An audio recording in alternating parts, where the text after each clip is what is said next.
మీ శ్రేయస్సు కోసం చేసే పూజలు హోమాలు యజ్ఞాలు ఇప్పుడు ఒక్క క్లిక్ దూరంలో వేదమందిర్.com. నమస్కారం, సుమన్ టీవీకి స్వాగతం. నేను గీతాంజలి. ప్రస్తుతం మనతో పాటు ప్రముఖ ఆధ్యాత్మికవేత్త రామచంద్రుని రమేష్ కృష్ణ గురువు గారు ఉన్నారు. వారితో మాట్లాడదాం.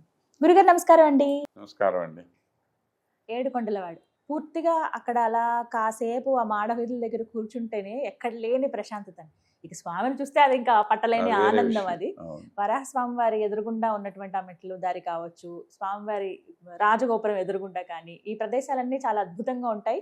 అది కూడా సాయంత్రం నుంచి రాత్రి అవుతున్నప్పుడు భలే ప్రశాంతత అనిపిస్తాయి.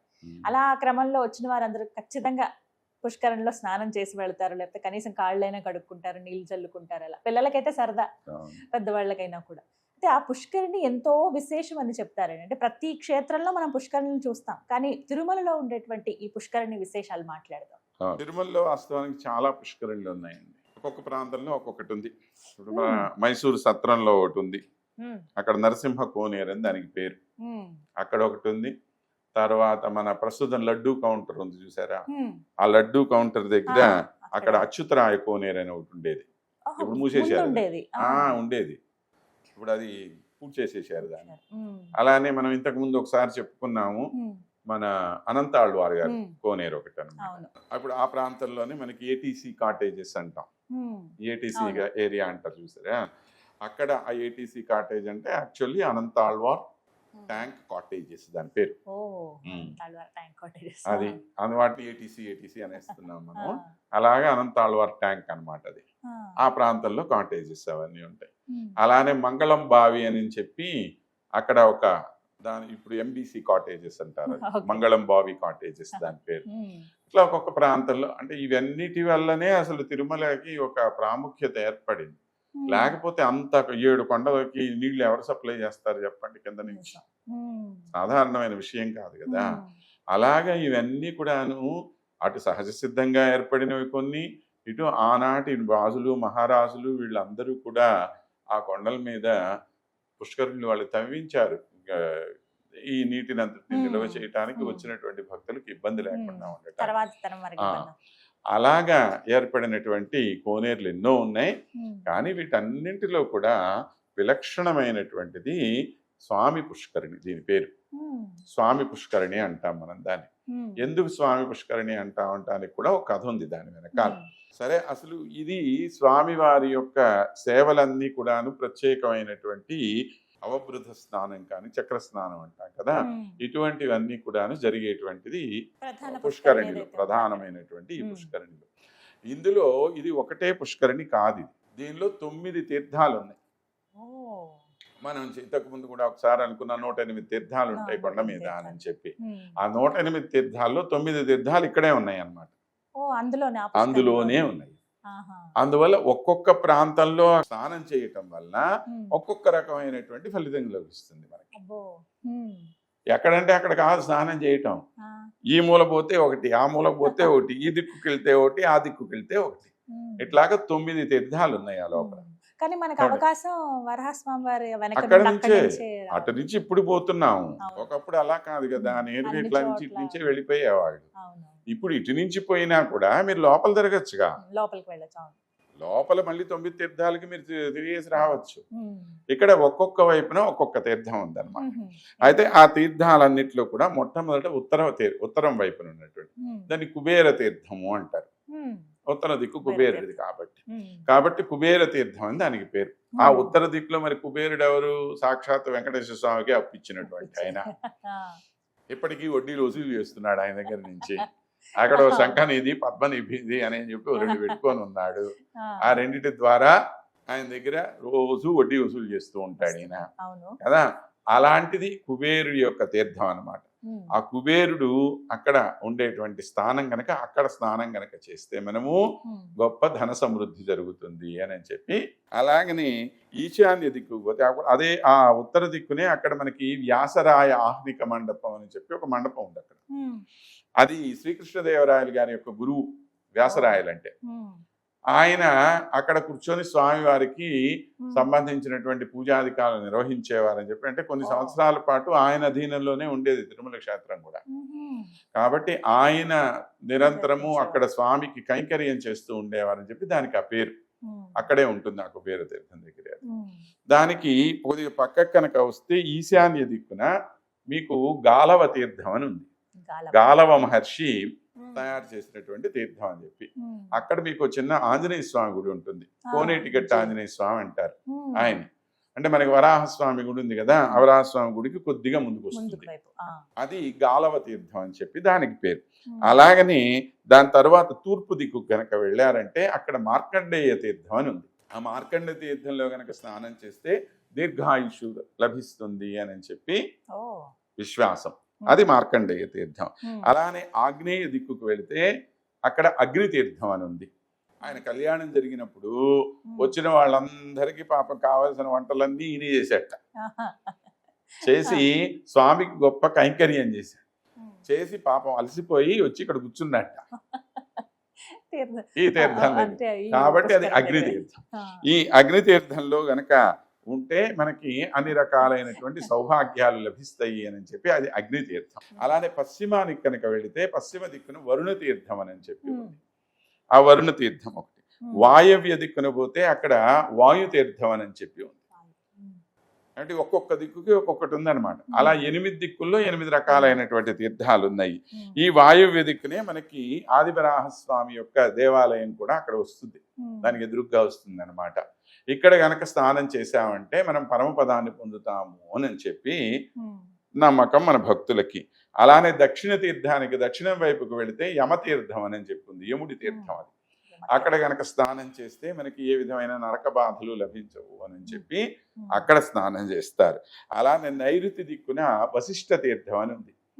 ఈ వశిష్ఠ తీర్థానికి ప్రత్యేకత ఏంటి అని అంటే రాముల వారికి కళ్యాణం అంటే రాముల వారి జన్మించడానికి ముందునే ఆయనకి అసలు దశరథ చక్రవర్తికి పుత్రకామేష్టి యాగం చెయ్యమని సలహా ఇవ్వటానికి వశిష్ఠ మహర్షి దాని ముందర ఇక్కడికి వచ్చారని, ఏది తిరుమల క్షేత్రాన్ని దర్శించుకున్నారని చెప్పి ఆ తరువాత ఈ పుత్రకామేష్టి చెయ్యమని, తర్వాత ఆ దశరథుడిని వచ్చి వెంకటేశ్వర స్వామిని దర్శించుకోమని చెప్పాడని చెప్పి, అంటే త్రేతాయుగం నుంచి ఆయన ఉన్నాడని చెప్పి చెప్పడానికి ఈ కథ చెప్తారు మనకి. కాబట్టి ఆ వశిష్ఠుల వారి యొక్క తీర్థం అది. అది మనకి ఎక్కడ నైరుతి దిక్కున ఉంది. ఇవి 8 దిక్కులా ఉంది. ఇవి 8 కాకుండా మధ్యలో మీరు చూసుంటారు కదా ఒక చిన్న మండపం లాగా ఉంది, అది సరస్వతీ తీర్థం. అది ఈ సరస్వతీదేవి ఎవరు? అమ్మవారు కదా. ఆ సరస్వతీదేవి అంతర్వాహినిగా వస్తుంటుంది, మనకు తెలుసు కదా. ప్రయాగ్లో గంగా యమున పైకి కనపడతాయి కానీ సరస్వతి కనపడదు. ఆమె లోపల నుంచే వస్తూ ఉంటుంది. పాప ఆమెకి దిగులు కొట్టింది. ఏనాడు చూసినా నా మొహం ఎవడు చూడట్లేదు, భూమి లోపలే ఉండిపోయాను, నేను పైకి వచ్చేటట్టు నాకు అనుగ్రహించవయ్యా అని వెంకటేశ్వర స్వామిని గురించి తపస్సు చేయటానికి ఇదిగో ఈ పుష్కరిణి మధ్యలోకి వచ్చి కూర్చొని తపస్సు చేస్తున్నది. తపస్సు చేస్తూ ఉంటే ఒకరోజు పులస్త్య బ్రహ్మ అంటే రావణాసురుడికి యొక్క తాతగారు ఆయన వచ్చాడు. ఆయన ఎవరు? ప్రజాపతి, అంటే బ్రహ్మగారి యొక్క కుమారుడు, మహానుభావుడు కదా.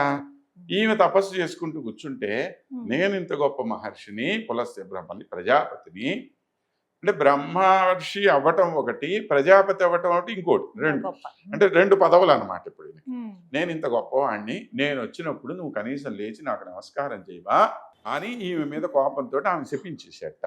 నీ యొక్క తపస్సు ఫలించకుండా ఉండుగాక అని. అంటే సరస్వతి అమ్మవారికి కోపం వచ్చింది. నువ్వెవరి వస్తు? బ్రహ్మగారి కొడుకు కదా. బ్రహ్మ ఎవరు? నా భర్త కదా. అంటే నాకు నువ్వేమవుతావు? కొడుకువేనా అవుతావు? కొడుకు వచ్చినప్పుడు తల్లి లేవాలని ఎక్కడన్నా శాస్త్రం చెప్పిందా? అవునా కాదా? కాబట్టి నేను ఎందుకు లేవాలి? నేను లేచి నీకు మర్యాద చేయాల్సిన అవసరం ఏమిటి అంటే పాపం పులస్త్య బ్రహ్మగారికి తలకాయ తిరిగిపోయింది. నిజమే కదా, వాస్తవమేగా. అనవసరంగా నేను శపించానే అనుకొని అమ్మ నన్ను క్షమించమ్మా అని చెప్పి ఆమెను ప్రార్థన చేసి వెంకటేశ్వర స్వామిని ఆయనే ప్రార్థన చేశాట. ఈమె కోరిక తీరేటట్టుగా చెయ్యయ్యా అని వెంకటేశ్వర స్వామి. తర్వాత ఈమె తపస్సు కొనసాగిందిట. ఆయన వెంకటేశ్వర స్వామి అక్కడ ప్రత్యక్షమయ్యి నువ్వు ఇక్కడే కొలువై ఉంటావు, ఈ అన్ని తీర్థాల మధ్యలో ప్రధానంగా పైకి కనపడేటువంటి తీర్థం సరస్వతి తీర్థమే అయి ఉంటుంది అని ఆయన యొక్క ఉత్సవాలు, అంటే స్వామివారి యొక్క తెప్పోత్సవం జరుగుతుంది చూడండి, ఆ తెప్పోత్సవ సమయంలో ఇక్కడే వెంచేసి ఉంటారు స్వామి. కాబట్టి నేను ఇక్కడికే వచ్చి కొలువై ఉంటాను అని చెప్పి ఆ విధంగా సరస్వతీదేవికి ఆయన వరం ఇచ్చారట. ఆ విధంగా పైకి అమ్మవారు కనపడేటువంటిది మనకి అక్కడెక్కడో బద్రీనాథ్లో అమ్మవారు కనపడుతుంది మనకి. ఏమండి అక్కడ అమ్మవారు జన్మించినటువంటి స్థానం అన్నమాట. ఆ బద్రీనాథ్ తర్వాత మరలా మనకి పైన అమ్మవారు కనపడేటువంటి ప్రాంతం ఒక్క తిరుమలలోనే పుష్కరిణిలో కనపడుతుంది అనమాట. ఆ విధంగా దీనికి చాలా గొప్ప ప్రాముఖ్యత ఉంది. 9 తీర్థాల యొక్క సంగమం కనుక ఇక్కడే స్వామివారి యొక్క తెప్పోత్సవాలు కానివ్వండి, లేదా అవభృత స్నానాలు కానివ్వండి, ఇవన్నీ జరుగుతుంటాయి. ఈ మధ్య బ్రహ్మోత్సవాల్లో కొన్ని సంవత్సరాల నుంచి ఈ పుష్కరిణికి హారతి కూడా ప్రవేశపెట్టారు. స్వామివారి యొక్క ఉత్సవం తిరిగి వస్తూ ఉన్న తర్వాత చివరికి తిరిగి ఉత్సవం అయిపోయిన తర్వాత ఆ మూలకు వస్తారు చూడండి, అప్పుడు పుష్కరిణికి హారతిస్తారు. ఆ విధంగా హారతిస్తున్నారు. ఇది సాధారణమైనటువంటి ఈ కథ. ఇక స్వామి పుష్కరిణి అనే పేరు ఎందుకు వచ్చింది మరి అది కూడా చెప్పుకోవాలి. మీరేమో కదిలిచ్చి ఊరుకుంటారు, మేము చెప్తూ ఉంటాం, ఇంకా వింటూనే ఉంటారు. 2 రకాలైనటువంటి ప్రత్యేకతలు ఉన్నాయి. ఇది సాళవ నరసింహరాయలు, కృష్ణదేవరాయల యొక్క వంశంలో ఉన్నటువంటి ఆయన. ఈయన ఇక్కడ నీరాళి మండపం అని చెప్పి స్వామివారికి స్నానం చేయటం కోసం అని చెప్పి ఒక మండపాన్ని నిర్మించారని ఇప్పటికి కూడా ఉంది ఆ నీరాళి మండపం. అది ఒకటి నిర్మించడం అనేది ఇక్కడ ప్రత్యేకం. పౌరాణికంగా చూస్తే అసలు ఈ వెంకటాచలం ఎక్కడి నుంచి వచ్చింది అంటే శ్రీవైకుంఠం నుంచి పట్టుకొచ్చారు. ఎవరు పట్టుకొచ్చారు? గరుత్మంతుడు. వైకుంఠంలో క్రీడాచలం అనేటువంటి పర్వతం, ఆ క్రీడాచల పర్వతం మీద స్వామి విహరిస్తూ ఉండేవారు. ఆయన భూలోకానికి వచ్చినప్పుడు ఆయన విహరించడానికి ప్రాంతం ఏమీ లేదు అనే ఉద్దేశంతో గరుత్మంతుడు క్రీడాచలాన్ని అక్కడి నుంచి ఇక్కడికి తీసుకొని వచ్చాడు అని చెప్పి మనకి పురాణం కదా. కాబట్టి ఇది క్రీడాచలం, స్వామి విహరించాల్సినటువంటి. అయితే ఆ క్రీడాచలం మీద క్రీడావాపి అనేటువంటి ఒక సరోవరం ఉంది. ఆ సరోవరమే ఈ పుష్కరిణి అన్నమాట. కాబట్టి సాక్షాత్తు వైకుంఠం నుంచి వచ్చింది కనుక స్వామి పుష్కరిణీ స్నానం, సద్గురోహ పాదసేవనం, ఏకాదశి వ్రతం చాపి త్రయం అత్యంత దుర్లభం అని చెప్పి వరాహ పురాణంలో మనకి ఒక విషయం చెప్పారు. 3 ప్రధానమైనటువంటి విషయాలట. ఇవి చాలా కష్టపడితే గాని మనకి లభించవు అన్నాడు. ఏమేమిటి అని అంటే స్వామి పుష్కరిణిలో స్నానం చేయటం. అంటే స్వామి పుష్కరిణి అన్న పేరు ఎక్కడుంది? వరాహ పురాణం దగ్గర నుంచే ఉంది, ఇవాళ మనం కొత్తగా పెట్టింది కాదు. ఇక రెండవది ఏమిటి? సద్గురోహ పాదసేవనం. ఒక సద్గురువు యొక్క పాదాలని సేవన చేయటం, వారిని సేవించుకోవటం అనేది చాలా గొప్ప విషయం అది. ఇక మూడవది ఏకాదశి వ్రతం. ఈ 3 కూడా చాలా దుర్లభమైనటువంటివి అని చెప్పి వరాహ పురాణం చెప్తూ ఉంటుంది. కాబట్టి ఈ రకంగా చూసినా కూడా ఆ పుష్కరిణిలో స్నానం చేయటం అనేటువంటిది గొప్ప విషయం అన్నమాట. దుర్లభం మానుషం జన్మ, దుర్లభం తత్ర జీవనం, స్వామి పుష్కరిణి స్నానం త్రయం అత్యంత దుర్లభం అని చెప్పి మరలా ఇదే వరాహ పురాణం. అసలు మానవ జన్మ లభించటమే చాలా గొప్ప, అందులోనూ వెంకటాచలాన్ని చేరటమే మరీ గొప్ప. అది చేరిన తర్వాత స్వామి పుష్కరిణిలో స్నానం చేయడం ఇంకా గొప్ప. కాబట్టి 3 రకాలైనటువంటి గొప్పతనాలకి కారణమవుతున్నది అని చెప్పి అన్నారు. మరి స్వామి పుష్కరిణి అనే పేరు ఎందుకు వచ్చింది అంటే దానికి మనకి బ్రహ్మాండ పురాణంలో బ్రహ్మ పురాణంలో ఒక కథ ఉంది. ఒకానొక సమయంలో శంఖనుడు అనేటువంటి ఒక రాజుగారు, ఈయన ఆ రాజ్యం అంతా కూడా పోతేను ఆ రాజ్యాన్ని తిరిగి పొందాలి అనే ఉద్దేశంతో స్వామిని దర్శించుకోవటానికి కొండ మీదకి వచ్చారు. వచ్చిన తర్వాత స్వామిని దర్శించుకొని, అయ్యా నా రాజ్యం కనుక నాకు మరలా తిరిగి లభిస్తే నేను వచ్చి ఈ కొండ మీద మీకు ఒక గొప్ప పుష్కరిణి నేను పెడతాను అని చెప్పి ఏదో మొక్కుకున్నాడు ఆయన. అలా మొక్కున్నాడు, వెనక్కి తిరిగి వెళ్తూ ఉన్నాడు. వెనక్కి తిరిగి కొండ దిగే లోపలే వార్తాహరులు వచ్చి చెప్పారు ఆయనకి, అయ్యా మీ రాజ్యం శత్రువులందరూ కూడా పారిపోయారు, మీ రాజ్యం మీకు తిరిగి వచ్చేసింది అన్నాడు. అనేసరికి మేము ఇంకా రాజుగారు వెనక్కే తిరిగి వచ్చేసేట. వచ్చేసి కొండ మీదకి వచ్చి, స్వామి నీకు మొక్కుకున్నానో లేదో నా కోరిక తీరిపోయింది, నా పోయినటువంటి స్వామిత్వం, స్వామిత్వం అంటే రాజత్వం అని కదా, కాబట్టి ఆ స్వామిత్వం మరలా తిరిగి వచ్చింది కనుక ఈ పుష్కరిణికి స్వామి పుష్కరిణి అని పేరు. ఆ స్వామి అట్లా ఆయన ఒకడే కాదు, ఎంతో మంది రాజులు ఇక్కడికి వచ్చి ప్రార్థన చేసి ఈ తమ యొక్క పాపాలని పోగొట్టుకున్నారు అని చెప్పి రకరకాలైనటువంటి కథలు ఉన్నాయి దీనికి సంబంధించి మనకి. అలాగనే పరీక్షిన్ మహారాజు కథ మనందరికీ కూడా తెలుసు. అయితే పరీక్షిన్ మహారాజుకి తక్షకుడి చేతిలో చావు ఉంది కదా. చావు ఉంటే ఇప్పుడు ఆ విషయం తెలిసింది కశ్యపుడు అనేటువంటి మహర్షి. తెలిసి ఈ తక్షకుడి చేతిలో చావు ఉంది కనుక ఆయనకి బ్రహ్మాండమైనటువంటి విద్య ఉంది ఆయన దగ్గర. ఎంత క్రూరమైనటువంటి సర్పం కాటేసినా దానికి విరుగుడు ఈయన దగ్గర ఉంది. అందుకని ఈయన బయలుదేరాడు పరీక్షిత్ మహారాజుని బతికించడం కోసం. తక్షకుడు ఒకవేళ కాటేసినా ఈయన గనక మంత్రం వేసాడంటే ఆయన బతుకుతాడనమాట. పోతూ ఉంటే ఈ విషయం తక్షకుడికి తెలిసింది. తక్షకుడు ఏం చేశాడు, ఒక బ్రాహ్మణుడు రూపంలో ఆయన దగ్గరికి వచ్చి అక్కడికి వెళ్తున్నాను, పరీక్షిత్ మహారాజు దగ్గరికి వెళ్తున్నాను అన్నాడు. అయితే ఈయన అన్నాడు, కాటు వేయబోయేది ఎవరో తెలుసా తక్షకుడు, నీకు నీ దగ్గర ఎంత శక్తి ఉంది, ఎంత గొప్పవాడైనా సరే నేను ఆ విష ప్రభావాన్ని నేను ఒకసారి టెస్ట్ చేస్తాను నిన్ను అని చెప్పి ఈయన ఆ పక్కన ఉండేటువంటి ఒక బాగా చక్కగా పెద్ద చెట్టు ఒకటి ఉంటే ఆ చెట్టును కాటేశాడు. చెట్టును కాటేయంగానే ఆ చెట్టు అంతా మాడిపోయింది నిమిషంలో మొత్తం. వెంబటే ఈయన ఏం చేశాడు, మంత్రం వేసేసరికి మళ్ళా చెట్టు యథాస్థితంగా వచ్చేస్తుంది. తక్షకుడికి ఇప్పుడు భయం పుట్టింది. ఇప్పుడు ఈయనతో కాటేస్తే పరీక్షిత్ మహారాజు చనిపోకపోతే ఎలాగా? అందుకని ఏం చేశాడు, ఈ కశ్యపుడికి బోల్డ్ అంత డబ్బు ఇచ్చేసేసి, నువ్వు రాజుగారి దగ్గరికి పోయేది నువ్వు ఎందుకోసం, డబ్బు కోసమే కదా, ఆయన బతికిచ్చి డబ్బు తెచ్చుకోవటానికి కదా, ఈ డబ్బు నేనే ఇస్తాను నీకు, నువ్వు ఇక్కడి నుంచి వెనక్కి వెళ్ళిపో అన్నట్ట. ఆ డబ్బు అంతా తీసుకొని వెనక్కి వెళ్ళిపోయా కశ్యపుడు. సరే అది ఋషి శాపం అనుకోండి, అది వేరే విషయం, అది దాని పక్కన పెడదాం. సరే వెళ్ళిపోతే ఊరికి వెళ్ళిన తర్వాత ప్రతి వాళ్ళు కూడా ఈయన నిందించడం మొదలెట్టారు.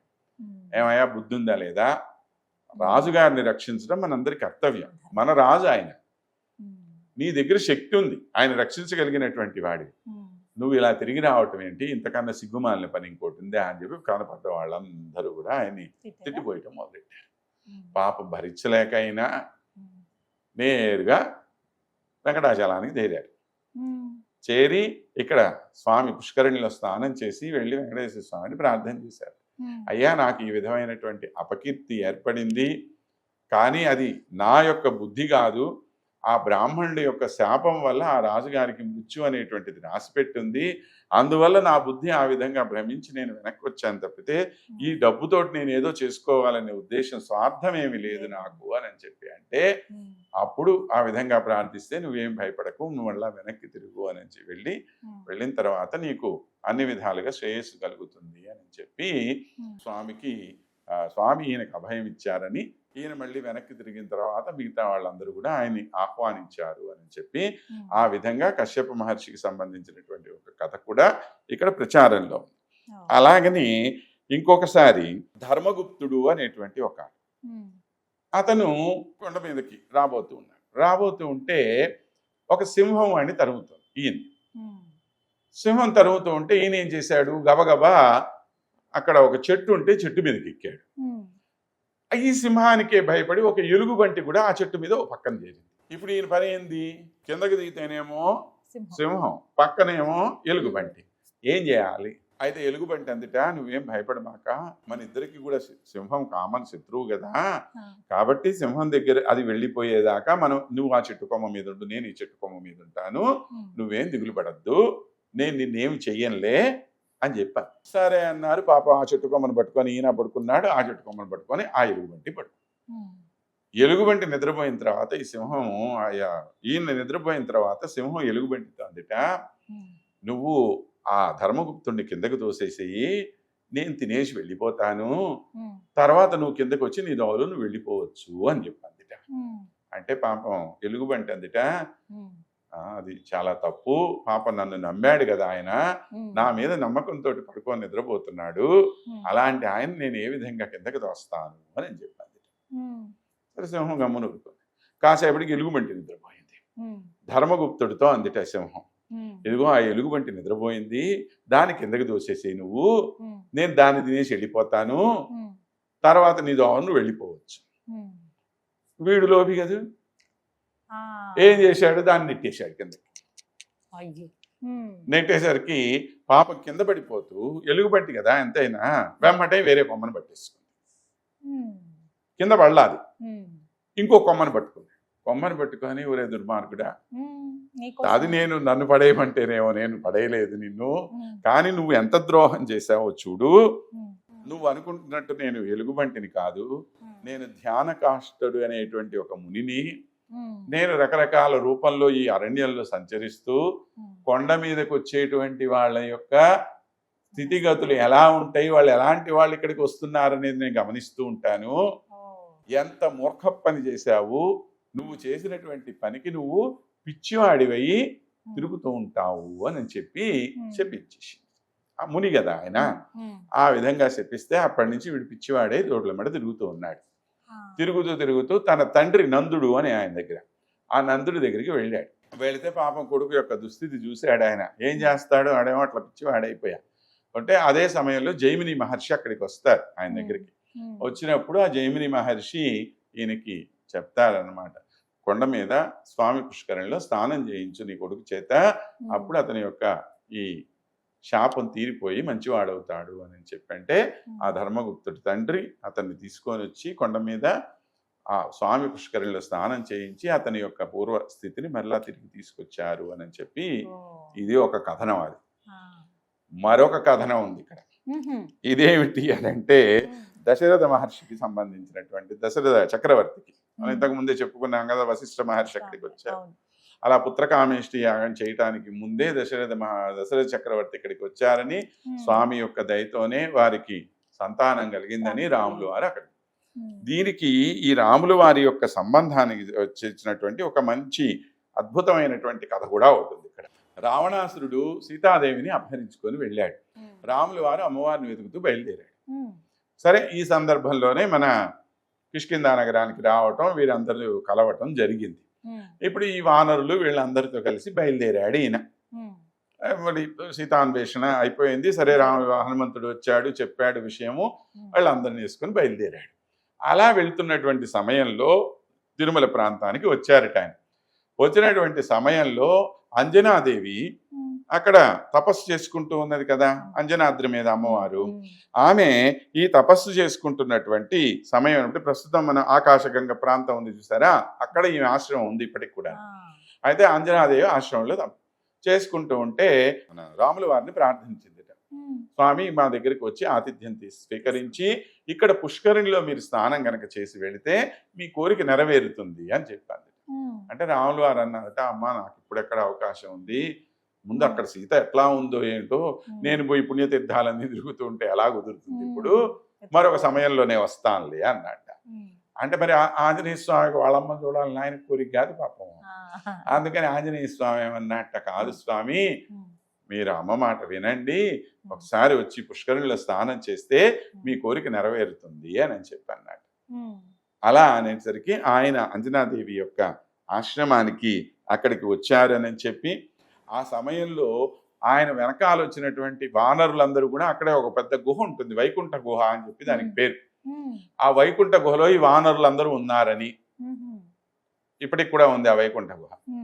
అప్పుడు ఈయన వచ్చి ఇక్కడ పుష్కరిణిలో స్నానం చేసి తర్వాతనే రావణ సంహారానికి బయలుదేరి వెళ్ళారు అని చెప్పి ఇది ఒక ఐతిహ్యం అన్నమాట. ఇలాగా ఎన్నో కథలు పుష్కరిణికి సంబంధించినటువంటివి. వీటన్నింటి యొక్క మహత్యం అంతా కూడా ఆ పుష్కరిణికి సంబంధించినటువంటిదే. కాబట్టి స్వామి పుష్కరిణి అది మరి వెంకటేశ్వర స్వామిదా కాదా అనేది ఇంకొక పెద్ద ప్రశ్న. మరి అదే వెంకటేశ్వర తమాషా అయినటువంటి విషయం. ఎలాగూ అనంటే అసలు అక్కడ ఉండేది వెంకటేశ్వర స్వామి కాదని, అంతకు ముందు అది కుమారస్వామి యొక్క దేవాలయం అని చెప్పి కొంతమంది యొక్క వాదన అంతకు ముందు ఉండేది. ఏది రామానుజాచార్యుల వారికి పూర్వం అన్నమాట. ఆయన కుమారస్వామిని స్వామి అని పిలవటం ఎక్కువ అలవాటు. అలాగే దీనికి స్వామి పుష్కరిణి అని పేరు వచ్చిందని చెప్పి. కానీ అది ప్రస్తుతం దానికి సంబంధం లేదు కనుక అక్కడ ఉన్నది వెంకటేశ్వర స్వామి అని నిరూపితమైంది కనుక ఆ కథను మనం పక్కన పెట్టేసాము.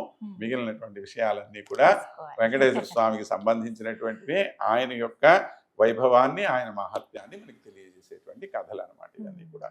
ఎంత విన్నా ఇంకా వినాలనే అనిపిస్తాయి. చాలా చక్కగా చెప్పారు. ధన్యవాదాలు సార్. నమస్తే.